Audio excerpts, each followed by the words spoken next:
예, 그래서 린들러 로켓을 장만한 김에 머릿속에서지만 빛만 가지고 실험을 할 게 아니라 매스를 가진 거 가지고도 실험을 할 수 있겠죠. 이것도 나름 재밌는데요.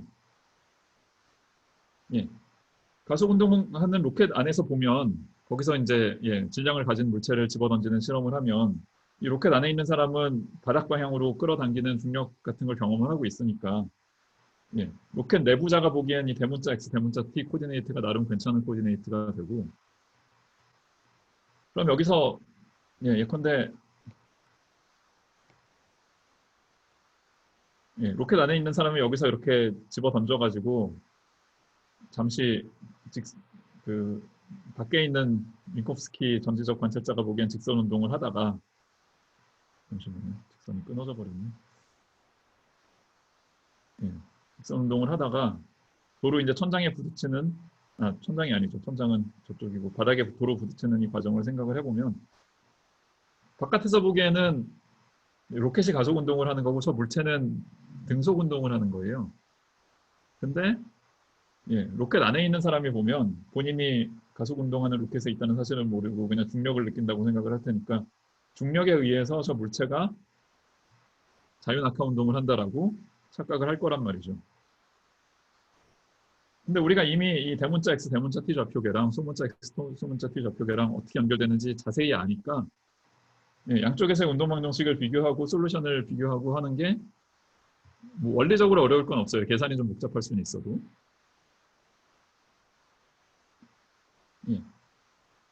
그래서 그 솔루션과 운동 방정식을 비교하는 작업을 할 텐데요. 시간이 좀 부족해서 설명을 얼마나 친절하게 할 수 있을지 모르겠는데 요 시간축을 뒤집는 요 시간축을 t를 마이너스 t로 보내는 거에 대해서 대칭인 비교적 쉽게 기술할 수 있는 솔루션 하나의 특정을 해서 얘기를 합시다. 뭐 다른 솔루션도 다 비슷비슷해서 큰 차이는 없을 텐데. 자, 그러면 그냥 소문자 x, 소문자 t 민코프스키 좌표계에서 보면은 x 이퀄 상수라는 게 등속 운동의 운동 방정식의 솔루션이 되는 건 너무나도 자명해요. 그거를 저 대문자 x, 대문자 t 쪽의 솔루션으로 번역을 하는 과정은 좌표 변화는 어떻게 하는지 우리가 이미 다 알고 있었기 때문에 그냥 차근차근 그 두 단계 스텝을 밟아 나가면 1 플러스 gx 코사인 하이퍼볼릭 gt 이퀄 1 플러스 gh 여기 h는 h라는 거는 저 x좌표가 가장 커졌을 때 로켓 바닥에서 얼만큼 올라갔는지 요 값을 얘기하는 겁니다. 그래서 전지적 관찰자 시점에서 미리 솔루션을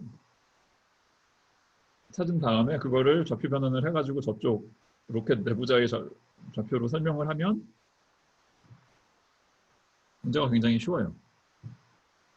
자, 근데 이거는 이제 로켓 밖에 사는 전지적 관찰자의 도움을 받아서 답을 낸 거고 만약에 처음부터 로켓 내부에서 문제를 분석하려면 어떻게 해야 될지를 생각을 해보자고요. 한 가지 방법은 그냥 라그랑주안 역학을 쓰는 건데요. 라그랑주안 역학은 마이너스 m 곱하기 프로퍼 타임 적분이었고요. 프로퍼 타임 적분을 처음부터 대문자 x, 대문자 t 코디네이트로 쓰면 이렇게 쓸 수 있을 거고 여기서 운동 방정식을 유도를 하면 다소 복잡한 운동 방정식이 나옵니다.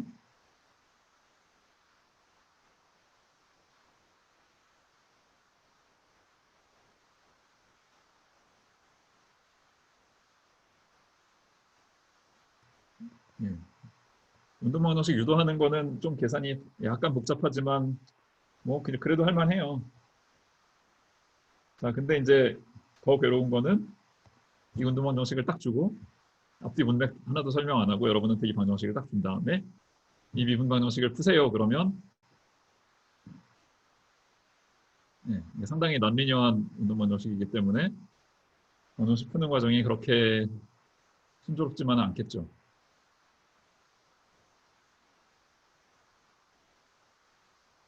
물리 공부를 하면서 가끔은 일부러 쉬운 문제를 어렵게 푸는 것도 물리 직관 개발에 도움이 되긴 되는데 이거를 진짜 이렇게 다짜고짜 이 운동 방정식을 셋업한 다음에 여기서부터 풀라 그러면 그건 정말 좀 대책이 없고요.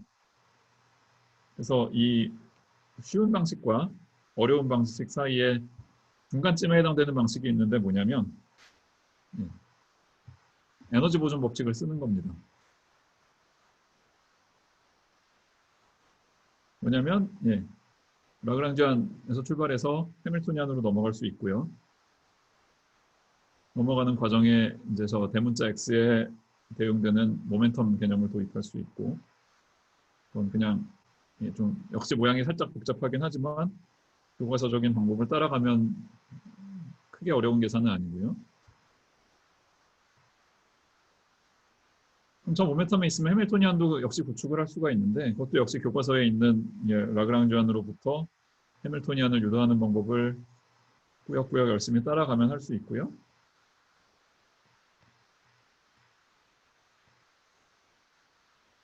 전에 왜 그 해밀토니안 구축하는 거에 코베리언트 버전, 넌 코베리언트 버전 얘기를 한 적이 있었는데, 이거는 그쪽 표현 방식으로 따지면 이제 넌 코베리언트 방식이 되는 거죠.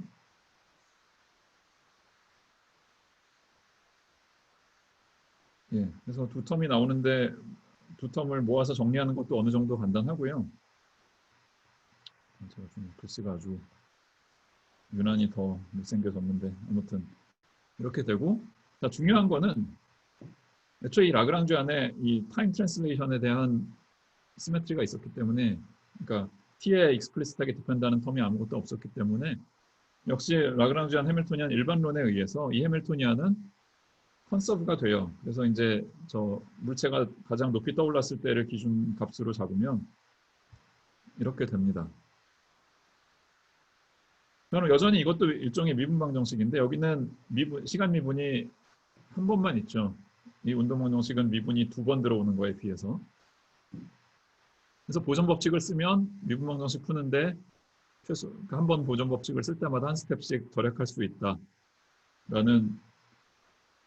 여러분들 역학하면서 많이 느꼈던 그 교훈을 다시 한번 되새기게 되는 거고요. 그 다음에 저 중력 가속도의 크기가 충분히 작아서 뉴턴이안 리밋을 취하는 게 말이 되는 셋업에서 뉴턴이안 리밋을 취하는 것도 어렵지 않은데요. 그것도 그냥 뭐 굳이 자세히 설명할 것도 없이 몇 개 텀을 적어 놓으면 그래서 저 중력 가속도에서 리딩 오더만 추리면 뉴턴 역학에서 생각하는 거랑 같은 운동 방정식의 솔루션이 나오고요. 해밀토니안의 값도 역시 뉴턴이안 리밋을 취하면 놀라울 거 하나 없는, 그러니까 프리 파티클에 해당되는 텀들 나오고 플러스 포텐셜 에너지에 해당되는 텀도 나오고 이렇게 잘 나온다는 걸 확인할 수 있습니다.